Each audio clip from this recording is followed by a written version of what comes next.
The jungle was silent except for the gentle lapping of water against the riverbank.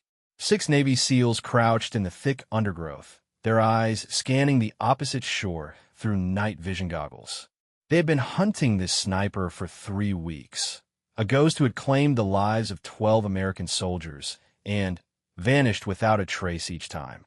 Intelligence suggested he would cross this river tonight, carrying sensitive documents that could save or doom an entire mission. But as they waited in the suffocating heat of the Vietnamese night, something felt wrong. The birds had stopped singing. Even the insects seemed to hold their breath.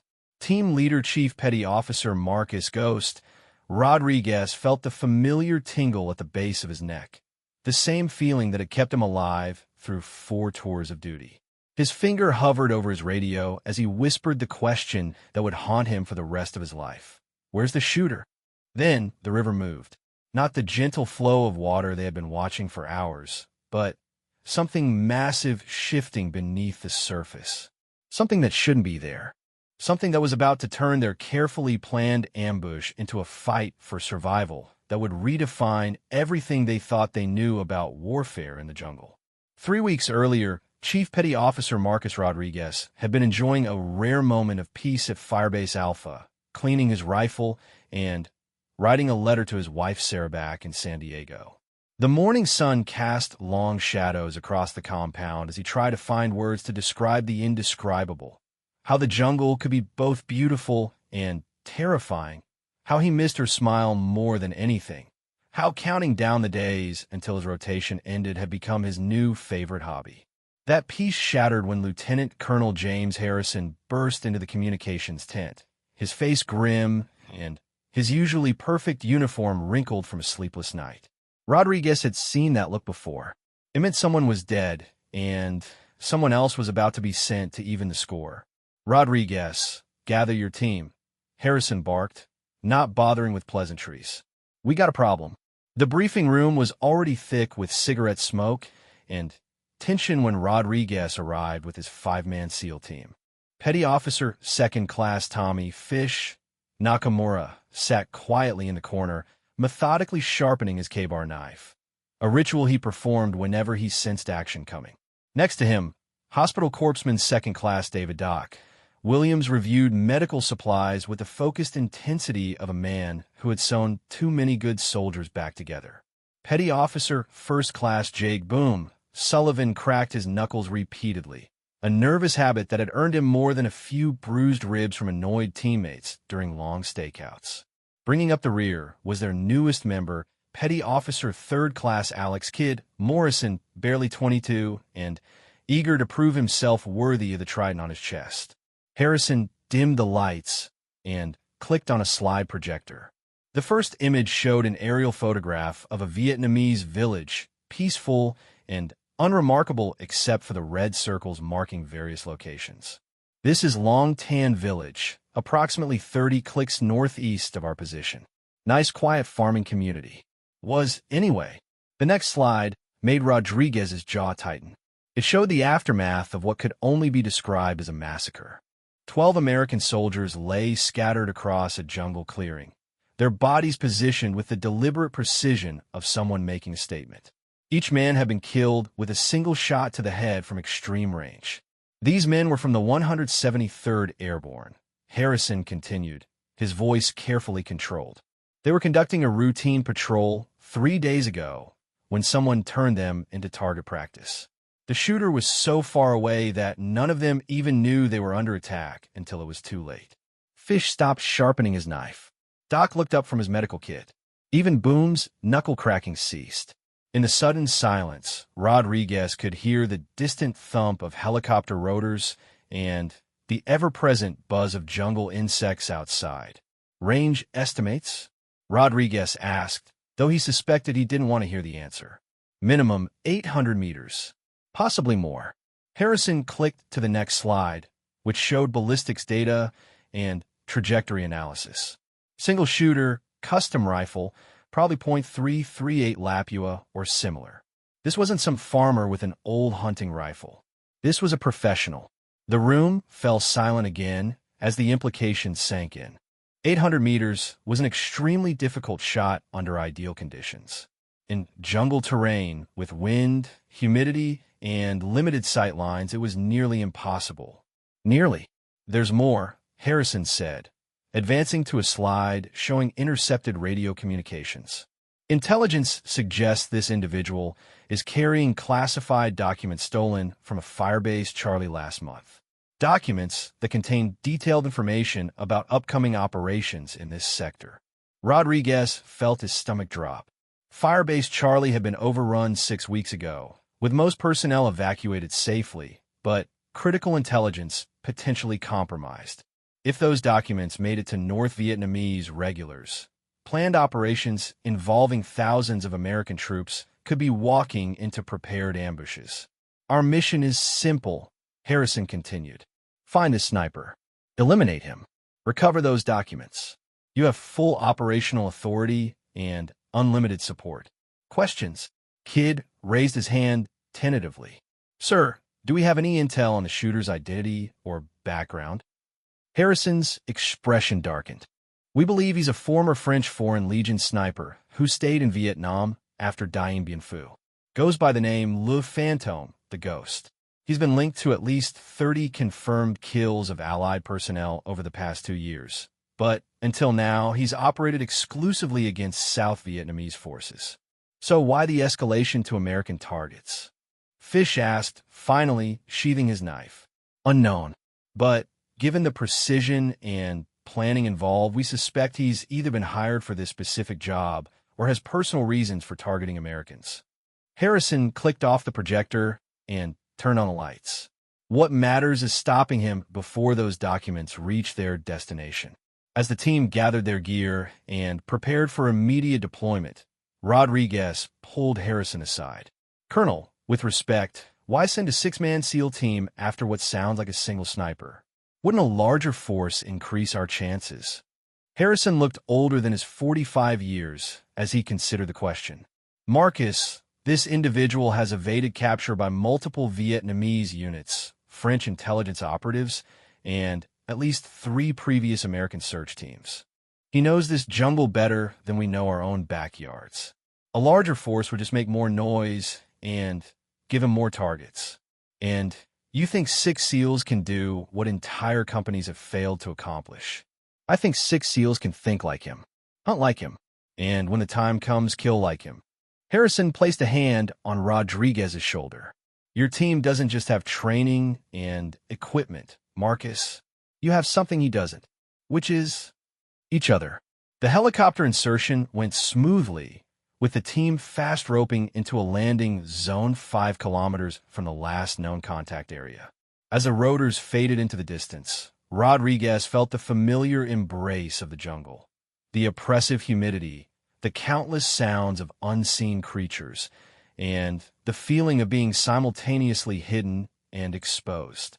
They moved in standard patrol formation, with Fish on point, Rodriguez and Kidd in the middle dock, and Boom covering the rear, all connected by hand signals and the kind of wordless communication that came from months of training and combat experience. The terrain was challenging, but not impossible. Thick undergrowth interspersed with rocky outcroppings that provided both concealment and potential shooting positions.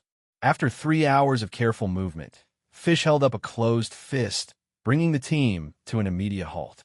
Rodriguez crept forward to Fish's position and found himself looking at their first real clue. A single brass casing lay partially hidden beneath a fallen log, positioned at the base of a small hill that offered commanding views of the valley below. Doc examined the casing through a magnifying glass while the others provided security. Definitely .338 Lapua, he whispered. Custom load, probably hand-packed. This guy knows his ballistics. Rodriguez studied the position through his binoculars. From this vantage point, a skilled marksman would have clear sight lines across nearly 2 kilometers of jungle. More importantly, the position offered multiple escape routes and natural camouflage that would make detection nearly impossible from ground level. How long ago? Rodriguez asked. Fish knelt beside the casing, examining the surrounding ground for additional signs. Based on the weathering and Debris pattern, I'd say 4 to 6 days.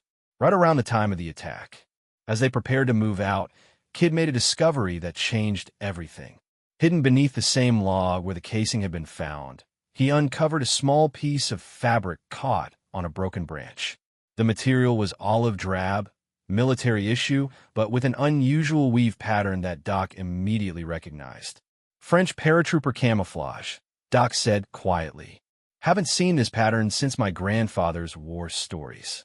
Rodriguez felt pieces of the puzzle beginning to click into place.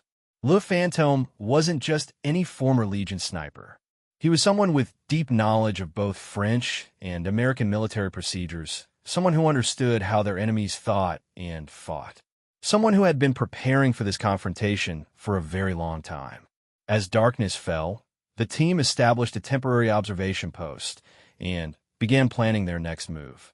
Using topographical maps and intelligence reports, Rodriguez identified 3 likely areas where the sniper might have relocated. Each position offered the same advantages as the first: elevation, concealment, and multiple escape routes. We split into 2-man teams, Rodriguez decided. Fish and Kidd take the northern approach, Doc and Boom cover the eastern route. I'll take the southern position alone. Boss, you know that violates about 12 different protocols, Fish pointed out. Never separate, never operate alone, never give the enemy multiple isolated targets. Rodriguez understood the concern, but he also understood their opponent. This guy's been hunting teams, Fish.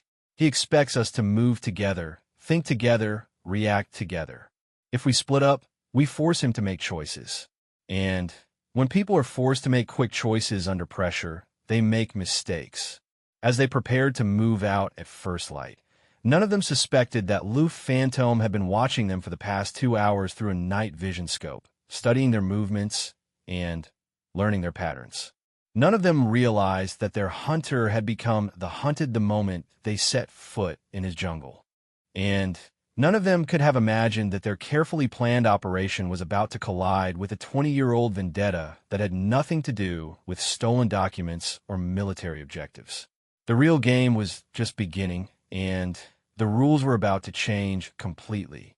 Henri Dubois had been watching the American SEALs for 3 hours before they even knew he existed. From his carefully concealed position 800 meters away, he observed their approach through a modified German scope that had served him faithfully since Indochina. These weren't the clumsy, predictable soldiers he had been eliminating with increasing frequency. These men moved with purpose, communicated through subtle gestures, and, most importantly, they showed the kind of patience that marked truly dangerous opponents. At 62 years old, Henri had survived longer in this jungle than most men survived anywhere. His weathered face bore scars from shrapnel, his hand was steady despite decades of combat, and his pale blue eyes held the cold calculation of someone who had made killing an art form. The Americans called him Le Fantôme, but Henri knew he was simply a man who understood that survival required absolute commitment to the hunt.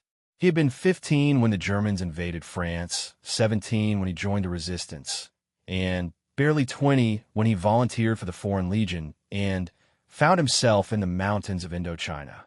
The French had trained him well, too well perhaps, and when Dien Bien Phu fell, Henri chose to disappear into the jungle rather than return to a France that no longer existed for him.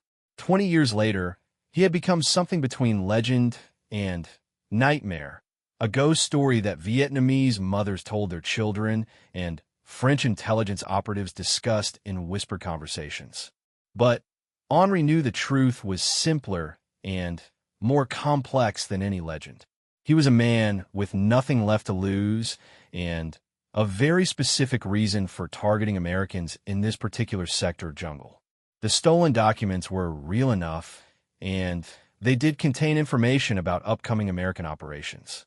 But Henri hadn't taken them for the North Vietnamese. He had taken them because they mentioned Firebase Alpha and a SEAL team led by Chief Petty Officer Marcus Rodriguez. the same Marcus Rodriguez whose unit had been responsible for the death of Henry's adopted Vietnamese daughter 3 months earlier. Mai had been 19 years old, a nurse working in a field hospital that treated both Vietnamese civilians and wounded fighters. She had saved Henry's life during a fever that should have killed him, and in the years that followed, she had become the closest thing to family he had known since leaving France. When American forces had mistakenly targeted her hospital during a night raid, Henri had held her hand as she died and listened to her final words, "Papa, promise me you will find peace." Henri had promised, but his interpretation of peace differed significantly from what Mai had intended.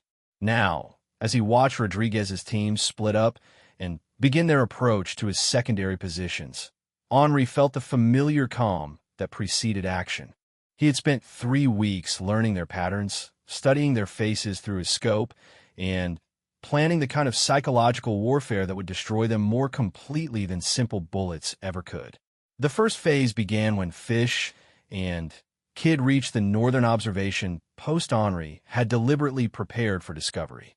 They found exactly what Henri wanted them to find: another brass casing, some disturbed ground, and a clear shooting position that commanded excellent views of the surrounding area. What they didn't find was the pressure-sensitive device Henri had placed beneath the log where the casing lay. Fish approached the position with appropriate caution, using hand signals to coordinate with Kid while maintaining awareness of potential threats. His training was excellent, his instincts were sharp, and his experience showed in every movement. Unfortunately, none of that prepared him for the psychological impact of finding a photograph pinned to a tree trunk directly behind the shooting position. The photograph showed Mai's hospital burning, with American soldiers silhouetted against the flames. Written across the bottom in English were the words she was 19 years old. Fish stared at the photograph for several seconds, trying to process its implications. Kid moved closer, reading over Fish's shoulder, and both men felt the sudden weight of understanding that this wasn't just about stolen documents or military targets. This was personal. "We need to radio Rodriguez," Kid whispered. Fish keyed his radio twice. The signal for contact, but no immediate threat. Rodriguez's voice crackled back immediately. "Report. We found something, boss. This isn't what we thought." Meanwhile, Doc and Boom were making their own unsettling discovery at the eastern position. Henri had left them a different message: a field medical kit, clearly American issue, with several items arranged in a deliberate pattern. A morphine syringe, a combat dressing, and a triage tag marked expectant, the classification given to wounded soldiers who were expected to die. Doc recognized the psychological warfare immediately. Someone was telling them that medical treatment wouldn't save them, that their mission was already hopeless, that death was not just possible, but inevitable. As a corpsman who had treated hundreds of wounded men, Doc understood the power of such symbols. "Boom, this guy's playing mind games," Doc said quietly. "He's trying to get inside our heads." Boom's response was characteristically direct. "Let him try. I've got enough explosives to turn this entire grid square into a parking lot." But even Boom felt a chill when he noticed the fourth item in the medical kit: a small wooden cross, obviously hand-carved, with a name burned into its surface: "My Du Bois, 1948 to 1967. Rodriguez, approaching the southern position alone, found the most disturbing message of all. Henri had recreated a small military cemetery, complete with 5 wooden crosses bearing the names of American soldiers killed in recent weeks. But the 6th cross was different. It was larger, newer, and bore Rodriguez's own name along with today's date. Standing in that improvised graveyard, Rodriguez felt something he hadn't experienced in years of combat: genuine fear. Not the healthy caution that kept soldiers alive, but the deep, cold certainty that he was facing an opponent who operated by completely different rules. This wasn't a military engagement or even an assassination. This was an execution that had been planned for months. As he keyed his radio to recall his scattered team, Rodriguez heard a sound that made his blood freeze. A single rifle shot echoed across the valley, followed immediately by Kid's voice screaming into the radio. "Fish is down. Fish is down. Sniper, sniper, sniper." The next few minutes unfolded with the terrible clarity that comes during genuine crisis. Rodriguez ran toward the sound of gunfire, crashing through undergrowth and ignoring basic noise discipline. Doc and Boom converged from their position, following the sound of Kid's increasingly desperate radio calls. They found Fish lying motionless beside the northern observation post. A single bullet wound in his chest that Doc immediately recognized as fatal despite his best efforts at treatment. Kid crouched nearby, his rifle trained on the jungle around them, tears streaming down his young face as he provided security for a medical evacuation that everyone knew was pointless. "Where did the shot come from?" Rodriguez demanded, scanning the tree line through his scope. "I don't know." Kid's voice cracked with stress and grief. "We were examining the position when Fish just dropped.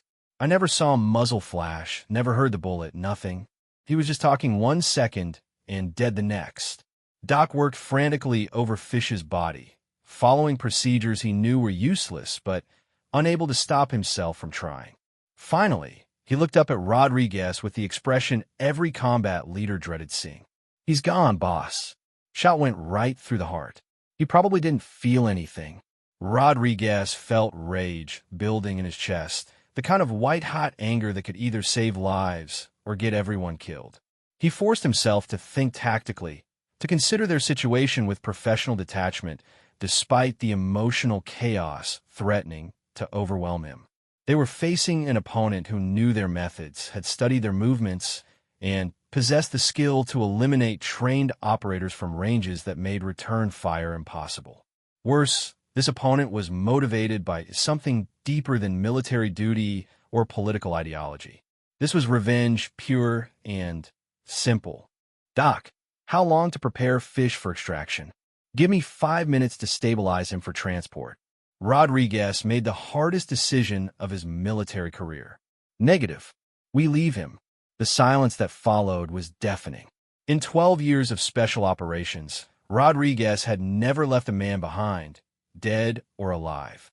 But he also understood that Henri Dubois was counting on their emotional attachment to their fallen teammate, planning to use their grief and sense of duty against them. "Boss, we can't just," Kid began. "We can and we will," Rodriguez said quietly. "Fish would understand. We complete the mission, then we come back for him." As they moved out, leaving their teammate's body in a jungle clearing that felt like hallowed ground, none of them noticed the figure watching from a ridgeline nearly 1,000 meters away. Henri Dubois lowered his rifle and began planning the next phase of his revenge, satisfied that the Americans were finally beginning to understand the rules of his game. But Henri had made one crucial miscalculation. He assumed that grief would weaken his enemies, make them careless and predictable. Instead, he had just transformed 5 professional soldiers into something far more dangerous. 5 men with nothing left to lose and a very personal reason to find him. The hunt was about to become mutual, and the jungle that had sheltered Henri for 20 years was about to become the stage for a confrontation that would test everything both sides believed about warfare, honor, and the true cost of revenge. The night after Fish's death, Rodriguez's team made camp in a defensive position that violated every principle of mobile operations. Instead of moving constantly to avoid detection, they deliberately chose a location that offered limited concealment, but excellent fields of fire. Instead of maintaining radio silence, they used encrypted communications to coordinate with overhead surveillance assets. Instead of hunting their quarry, they were preparing to be hunted. "You realize this is insane," Doc said quietly as he finished setting up improvised motion sensors around their perimeter. "We're basically painting a target on ourselves and hoping he's good enough to hit it." Rodriguez checked his rifle for the 5th time in an hour, a nervous habit he'd thought he'd outgrown years earlier. "He's already proven he's good enough. What we need to prove is that we're better." The plan was elegant in its simplicity and terrifying in its implications. Using Kid as bait, they would present Henri with an irresistible target while positioning the rest of the team to triangulate his shooting position. Once they identified his location, Boom would provide suppressive fire while Doc and Rodriguez moved to flank. It was the kind of desperate strategy that either resulted in spectacular success or spectacular failure. Kid sat in the center of their perimeter, cleaning his rifle with exaggerated care and occasionally moving to positions that would be visible to anyone observing from the surrounding hills. He was 22 years old, had been married for 8 months, and was volunteering to serve as human bait for a sniper who hadn't missed a shot in 3 weeks. "You don't have to do this," Rodriguez told him for the third time. "I could be the target. With respect, sir, you're too valuable to risk. If something happens to me, you can still complete the mission. If something happens to you, we're all dead anyway." Kid's voice was steady, but Rodriguez could see the fear in his eyes. "Besides, Fish was my swim buddy. I owe him this." As darkness fell, they settled into their positions and began the most psychologically demanding part of any military operation: waiting. Rodriguez had participated in dozens of ambushes over the years, but this felt different. Usually, they were the predators choosing their moment and controlling the engagement. Tonight, they were prey pretending to be predators, hoping their enemy would be arrogant enough to take the bait. 3 hours passed without contact. Kid continued his performance, occasionally standing to stretch or moving to different positions within the perimeter. Doc monitored their motion sensors while Boone maintained overwatch with night vision equipment. Rodriguez fought the urge to call off the operation and return to conventional hunting tactics. Then, Doc's hand signal froze everyone in position. Something had triggered the eastern sensor, something moving with the careful deliberation of a trained stalker. Rodriguez felt his pulse quicken as he adjusted his scope and scanned the tree line for any sign of movement. The waiting became unbearable. Every shadow could hide a sniper. Every sound could herald incoming fire. Every second stretched into an eternity of anticipation. Rodriguez had experienced combat stress before, but this felt different, more personal, more immediate, more threatening to his fundamental understanding of how warfare worked. At 0347 hours, Henri Dubois made his presence known in typically unconventional fashion. Instead of taking a shot, he activated a small radio transmitter that overwhelmed their communications equipment with static. In that static, barely audible, but unmistakably deliberate, came the sound of a young woman's voice speaking Vietnamese. Doc, who had picked up some language skills during his deployment, went pale as he translated. "She's asking someone to promise her they'll find peace. She's dying." Rodriguez realized they were listening to a recording of my Dubois's final moments, the last conversation between Henri and his adopted daughter. The psychological warfare was more sophisticated than anything they had encountered, designed not just to distract, but to paralyze them with the weight of understanding their enemy's motivation. "He's close," Rodriguez whispered into his radio, hoping the transmission would get through the interference. "Stay alert, stay ready, and remember that this bastard killed Fish." The attack, when it came, originated from a direction none of them had anticipated. Henri had spent the night circling their position, moving with the patience of a predator who understood that time was his greatest weapon. Instead of shooting from the obvious elevated positions they were watching, he had positioned himself in a depression barely 200 meters away, using the darkness and their own expectations against them. The first shot took Kid in the shoulder, spinning him around, but not killing him immediately. Henry's marksmanship was too precise for the wound to be accidental. He wanted Kid alive, screaming, drawing the rest of the team into the open where they could be eliminated systematically. "Kid's hit," Doc shouted, already moving toward their wounded teammate despite Rodriguez's frantic signals to stay in position. "I need to get to him." Rodriguez faced the impossible choice every leader dreads: sacrifice one man to save the others, or risk everyone to save one. His training said to maintain position and complete the mission. His conscience said to protect his people regardless of the cost. His heart said that losing another teammate might destroy what remained of their unit's cohesion. He chose his heart. Doc, go. Boom. Suppressive fire on grid 147,239. Move, move, move. Doc sprinted across the open ground toward Kid's position, while Boom opened up with concentrated automatic fire toward Henry's estimated location. Rodriguez provided covering fire and tried to spot muzzle flashes or movement that would reveal their target's exact position. Henry had anticipated this response perfectly. As Doc reached Kid and began providing medical treatment, Henry fired a second shot that missed Doc's head by inches and buried itself in the ground beside Kid's body. The message was clear. Henry could kill them all whenever he chose, but he preferred the psychological impact of prolonged fear over quick execution. Doc, how bad is it? Rodriguez called out. Shoulder wound. Missed the major arteries, but he's losing blood fast. Doc's voice carried the controlled panic of a medic working under fire. I can stabilize him, but I need time. Time was the one thing they didn't have.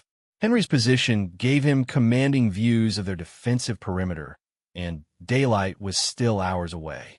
They couldn't retreat without abandoning Kid, couldn't advance without exposing themselves to accurate rifle fire, and couldn't maintain their current position indefinitely. Rodriguez made the decision that would define the rest of his military career. Instead of following doctrine or procedure, he chose to fight Henry on his own terms, using psychological warfare as sophisticated as anything the Frenchman could devise. Boom! Give me your radio, Rodriguez ordered. Using the same frequency Henry had used to broadcast Mai's dying words, Rodriguez began transmitting in clear English, knowing their enemy was listening. Henry Dubois, this is Chief Petty Officer Marcus Rodriguez. I know why you're doing this, and I know about Mai.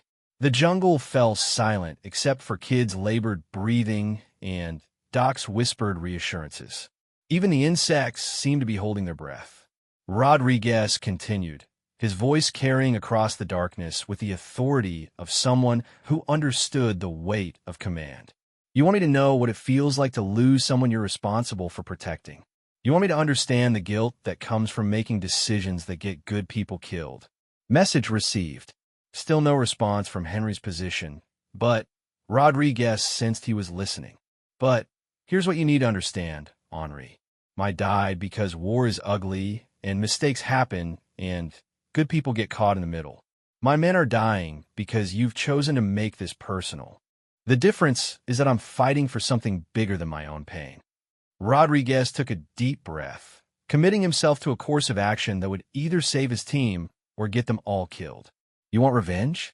You want to punish the man responsible for your daughter's death? Fine, but you leave my men out of it. This is between you and me. For long minutes, the only sound was the distant rumble of artillery from other sectors and Kid's gradually weakening voice calling for his wife. Then, Henry's voice emerged from the darkness, speaking accented but perfect English. Chief Rodriguez, you speak of honor and responsibility, but you know nothing of either.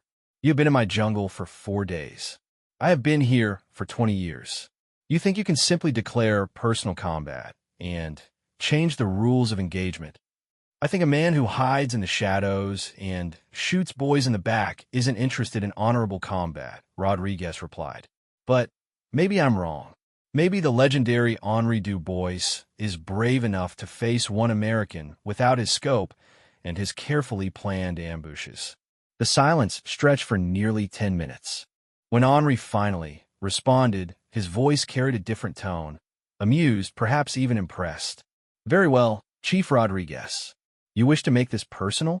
At dawn, you will find me at the river crossing 2 kilometers north of your position.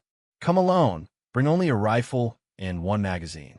We will settle this as soldiers, not as hunters stalking prey in the darkness. Rodriguez felt a mixture of relief and terror. He had succeeded in changing the terms of engagement, but he had also committed himself to single combat with one of the most skilled marksmen in Southeast Asia. As the team prepared to move Kid to a safer location, Rodriguez tried not to think about the statistics. Henri hadn't lost a one-on-one engagement in over 20 years of warfare. But as dawn approached, and Rodriguez cleaned his rifle for what might be the last time, he realized that winning wasn't the only way to succeed. Sometimes, the most important battles weren't about defeating your enemy. They were about proving you were willing to face them on equal terms. Dawn came slowly to the jungle, filtering through layers of canopy and shafts of golden light that made the morning mist look like something from a dream.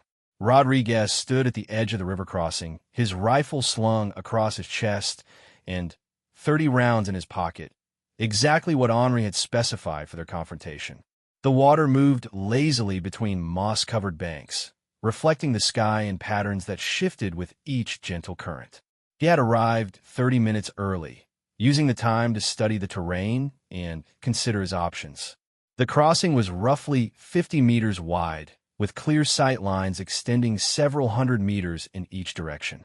Dense jungle pressed close to both banks, offering concealment but limiting movement. Most importantly, the morning sun would be shining directly into Henri's eyes if he positioned himself on the eastern bank, giving Rodriguez a small but potentially crucial advantage.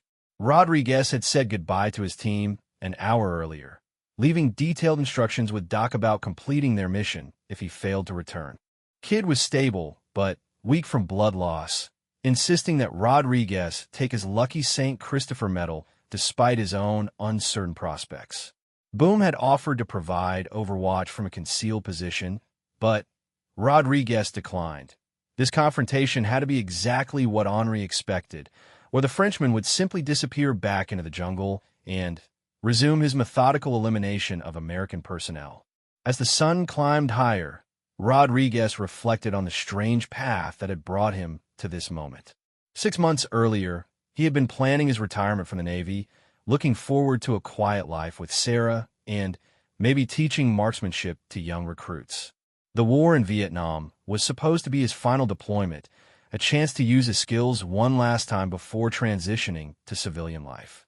Now he stood alone in a jungle halfway around the world, preparing for single combat with a man who represented everything Rodriguez had spent his military career fighting against.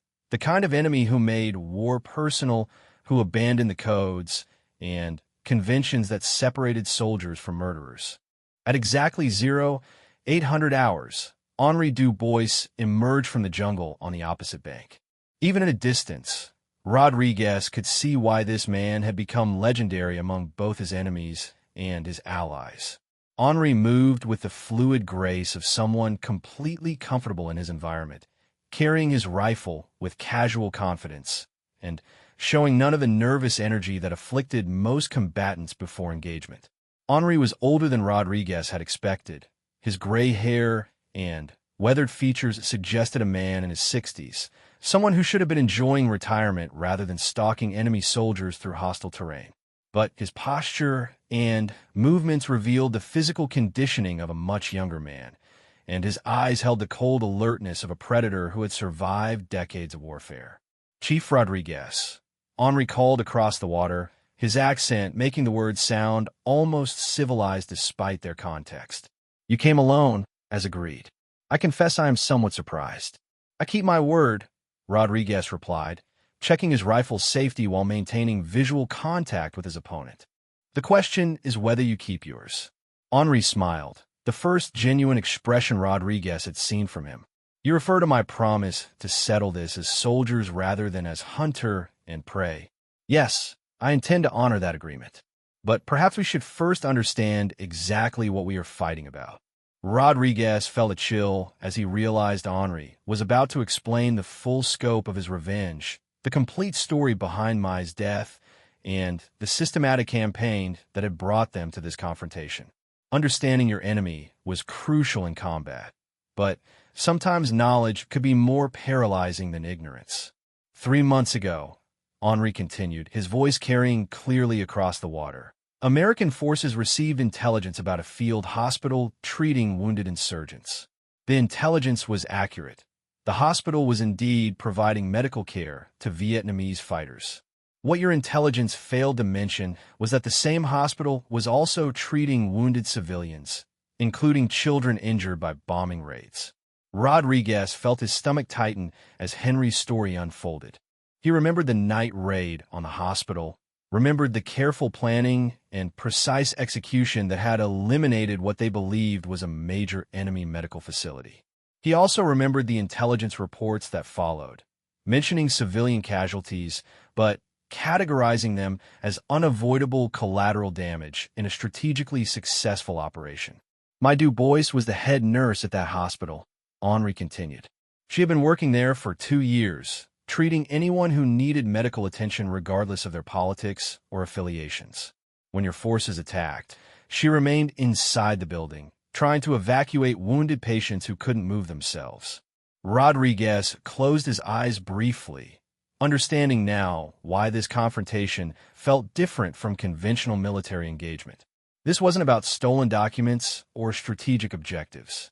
This was about the fundamental question that haunted every combat soldier. How do you live with the unintended consequences of necessary actions? She was found in the children's ward, Henri said quietly, burned beyond recognition, but still clutching the hand of the 7-year-old boy she had been trying to save. The boy survived. Mine did not. The silence that followed was filled with the sound of flowing water and distant bird calls. Rodriguez found himself thinking about Sarah, about the children they hoped to have someday, about the difference between abstract discussions of collateral damage and the reality of individual human lives lost to the machinery of warfare. "I'm sorry for your loss," Rodriguez said finally. "But you know as well as I do that war makes monsters of us all. The question is what we do with that knowledge." Henri raised his rifle, a custom-built weapon that looked like it had been crafted by someone who understood both ballistics and artistry. "What I do, Chief Rodriguez, is ensure that those responsible understand the full weight of their actions. You gave the order to attack that hospital. Your unit carried out that attack. My died because of decisions you made in a comfortable briefing room hundreds of kilometers from the consequences." Rodriguez raised his own rifle, feeling the familiar weight of a weapon he had carried through dozens of engagements. "You're right. I gave that order. I'm responsible for her death and for every other casualty that resulted from that operation. But killing me won't bring her back, Henri. It will just add one more death to a war that's already claimed too many." "Perhaps," Henri replied, "but it will ensure that you understand the true cost of command." The engagement began not with dramatic flourishes or lengthy speeches, but with the simple professional movements of 2 experienced marksmen settling into firing positions. Rodriguez took cover behind a fallen log on his side of the river, while Henri positioned himself among the rocks on the opposite bank.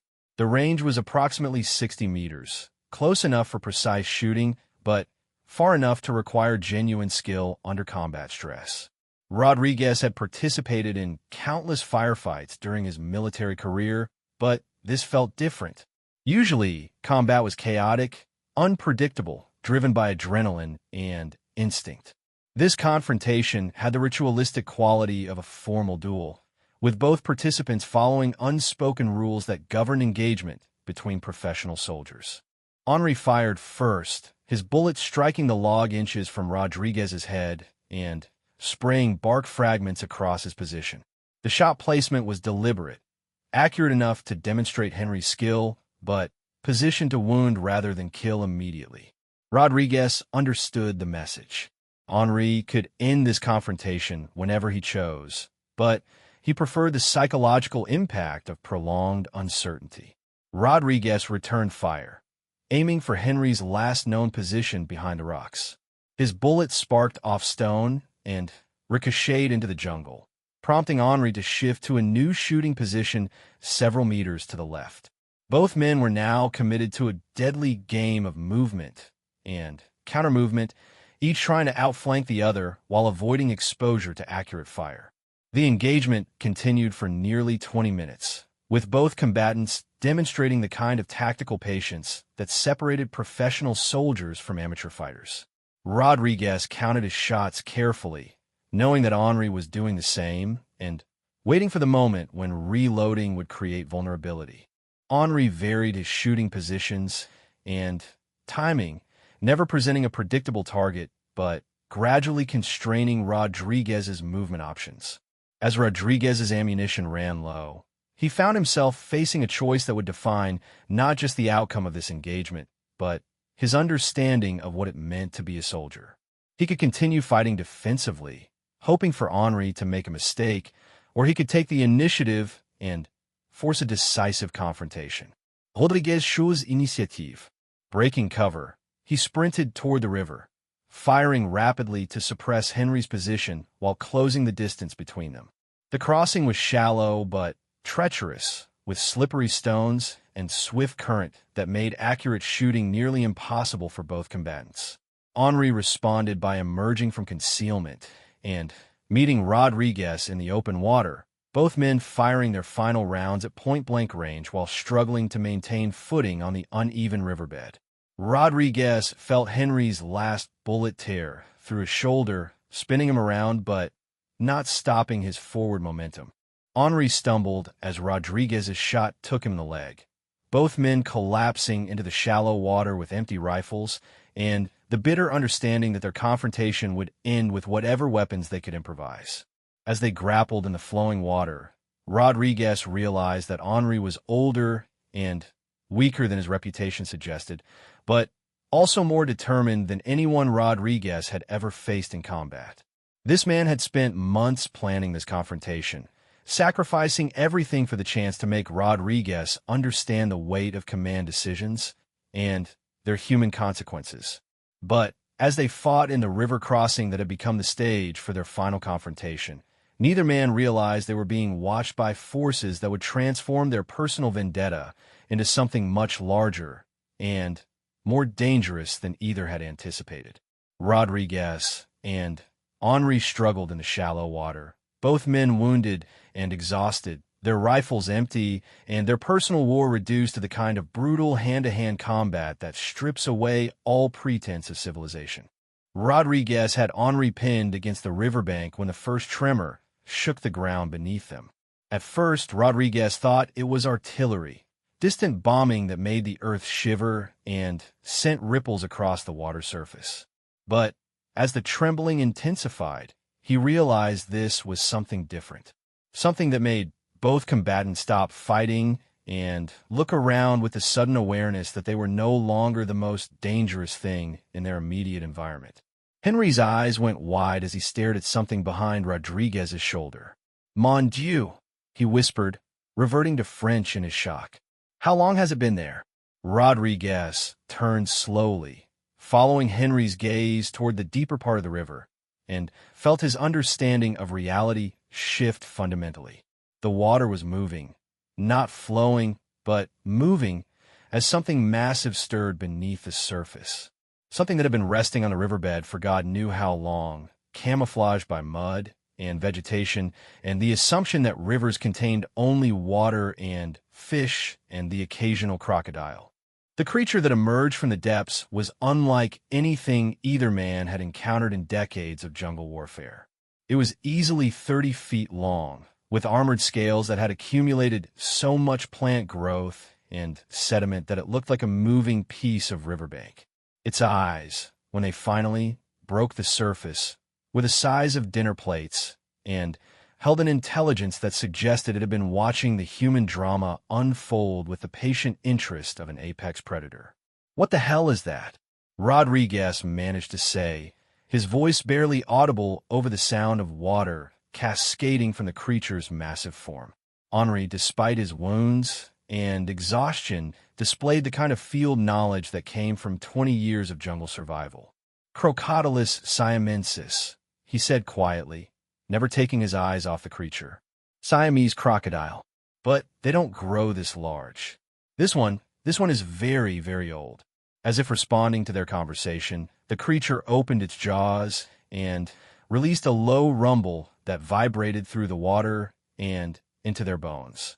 Rodriguez could see rows of teeth designed for crushing, and he understood with crystalline clarity that both he and Henri had just become insignificant items on the menu of something that had probably been the apex predator of this river system since before either of them was born.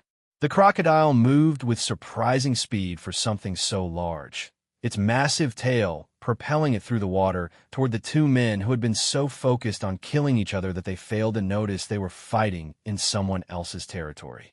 Rodriguez felt Henry's hand grab his arm, not in combat, but in the universal gesture of humans facing a threat that made their personal conflicts irrelevant.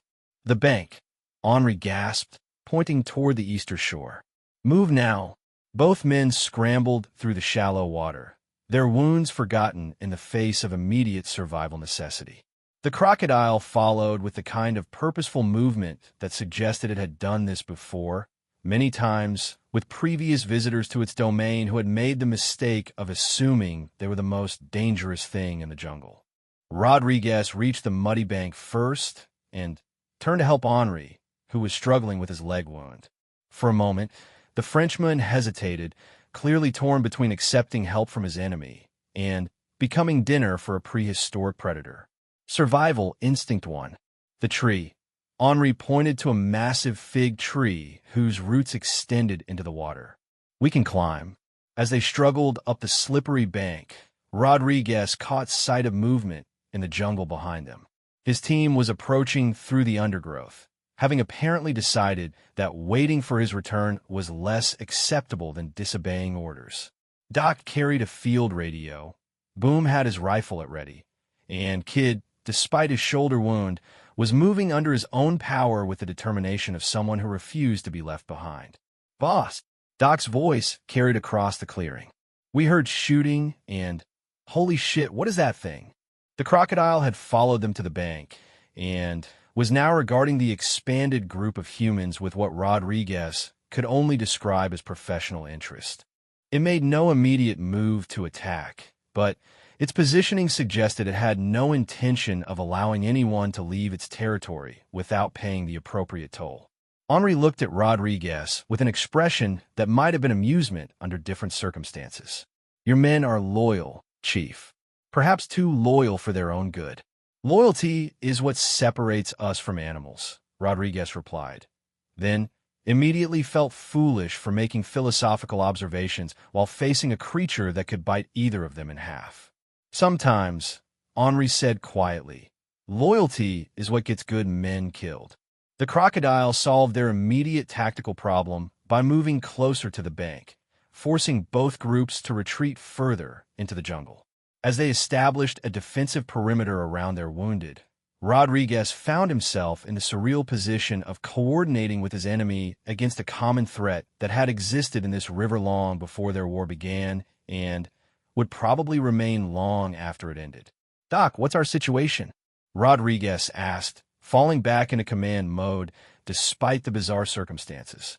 Kid stable, your shoulder needs attention, and our French friend here has a through leg wound that's going to need proper cleaning, Doc reported while keeping one eye on the crocodile.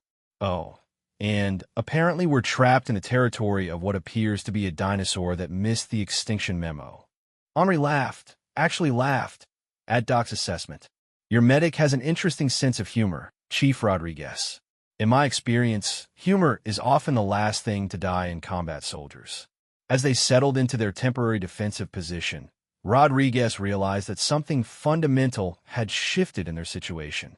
The personal vendetta between him and Henri seemed almost petty in the face of their current predicament. And, more importantly, Henry's behavior suggested that the Frenchman's desire for revenge might be more complex than simple hatred. Henri, Rodriguez said carefully, you could have killed me a dozen times over the past few days. Hell, you could have killed all of us. But you didn't. You've been playing with us, try to teach us something. What? Henri was quiet for a long moment, watching the crocodile patrol its territory with the patience of something that had outlived countless generations of human conflict.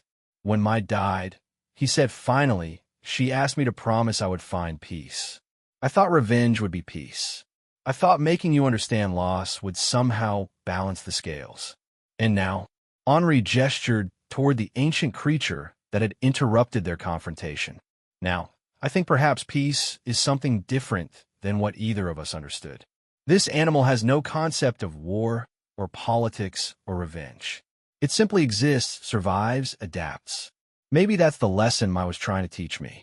Rodriguez felt the weight of understanding settling over him like a familiar but unwelcome blanket. The documents you stole, they weren't really for the North Vietnamese, were they? No, Henri admitted. They were bait to draw you and your team into my territory, where I could teach you what it feels like to lose people under your command. But watching your men risk everything to save you, seeing the loyalty you inspire, perhaps the lesson I needed to learn was different than the one I intended to teach. The conversation was interrupted by the sound of helicopters approaching from the south. Rodriguez keyed his radio, calling for the aircraft to maintain distance while they sorted out their tactical situation. The last thing they needed was for rescue choppers to provoke their prehistoric adversary into aggressive action. As the extraction helicopters circled overhead, Rodriguez faced a decision that would define not just the remainder of his military career, but his understanding of what it meant to be human in an inhuman situation. He could capture Henri, complete his mission, and return to Firebase Alpha with a legendary enemy sniper as proof of his team's success. Or he could honor the strange truce that had developed between them and allow Henri to disappear back into the jungle that had sheltered him for 20 years. Henri, Rodriguez said quietly, when we extract, there's going to be room for one more passenger. The Frenchman smiled sadly. Chief Rodriguez, you are a good man, trying to do right in an impossible situation. But my place is here, in this jungle, with the ghosts of everyone I have failed to save. Besides, he gestured toward the crocodile. Someone needs to warn future visitors about the permanent resident. As the extraction proceeded and Henri disappeared into the undergrowth with a farewell that might have been respectful under different circumstances, Rodriguez realized that some victories could only be measured in lives saved rather than enemies defeated. The documents Henri had stolen were recovered, the threat to upcoming operations was eliminated, and his team was returning home alive despite facing impossible odds. But the most important victory was the understanding that even in the middle of a war that seemed designed to strip away humanity, it was possible to recognize the humanity in your enemies and find peace through understanding rather than conquest. 6 months later, Rodriguez received a package with no return address. Inside was a hand-carved wooden cross bearing my Du Bois's name and a note written in careful English. She would have been proud of the choices we made by the river. Thank you for showing an old soldier that peace is possible even in the darkest places. The river had moved that day, in more ways than anyone had expected, and both men had learned that the most dangerous creatures in any jungle were not the ones with teeth and claws, but the ones who had forgotten how to see their enemies as human beings worthy of respect and understanding.